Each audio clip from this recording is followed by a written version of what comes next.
আপোনালোকে জানে যে আজি পৃথক কমতাপুৰ ৰাজ্যৰ জনজাতিকৰণ আৰু কেএলৰ লগত শান্তি আলোচনাৰ দাবীত আমি যি গোসাইগাঁৱত ৰেল অৱৰোধ কাৰ্যসূচী অনিৰ্দিষ্টকালীন ৰেল অৱৰোধ কাৰ্যসূচী লৈছোঁ।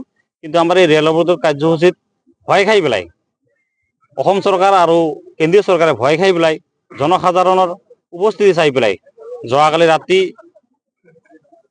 কেন্দ্ৰীয় গৃহ মন্ত্ৰালয়ৰ উত্তৰ পূৰ্বাঞ্চলৰ উপদেষ্টা বিষয়া এ.কে. মিশ্ৰা ডাঙৰীয়াই আমাৰ সংগ্ৰামী নেতৃত্বলৈ টেলিফোনিক বাৰ্তালাপ কৰে আৰু আমাক আন্দোলন স্থগিত ৰাখিবলৈ অনুৰোধ কৰে।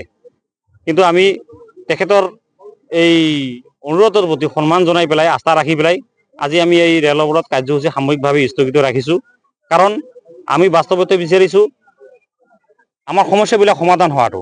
গতিকে আলোচনাৰ মাধ্যমেদি যদি সমস্যাবিলাক সমাধান হয় তেতিয়াহ'লে আমি আগবাঢ়িম বুলি কথা দিছোঁ। আৰু ইতিমধ্যে আমাৰ হীৰেন্নাথ ছাৰো টেলিফোনিক বাৰ্তালাপ কৰিছে আমাৰ লগত, আমি বৈঠকতো মিলিত হৈছোঁ। গতিকে তেখেতসকলে আশ্বাস দিছে যে এইবাৰ আপোনালোকৰ সমস্যাবিলাক যিকোনো প্ৰকাৰে সমস্যাৰ সমাধান কৰি দিয়া হ'ব আৰু কেএলৰ শান্তি আলোচনা আৰু জনজাতিকৰণৰ দাবীত এসপ্তাহৰ ভিতৰত দিল্লীত গৃহমন্ত্ৰী পৰ্যায়ত এখন আলোচনা বৈঠকৰ আয়োজন কৰি দিব বুলি আমাক এ.কে. মিশ্ৰা ডাঙৰীয়াই কথা দিছে আৰু আমাৰ পৰা ইতিমধ্যে প্ৰতিনিধিৰ নামো বিচাৰিছে। গতিকে আমি বিশ্বাস আৰু আস্থাত লৈছোঁ এইবাৰ। কিন্তু আমি ৰেল অৱৰোধ কাৰ্যসূচী আজি সাময়িকভাৱে স্থগিত হৈ ৰাখিছোঁ।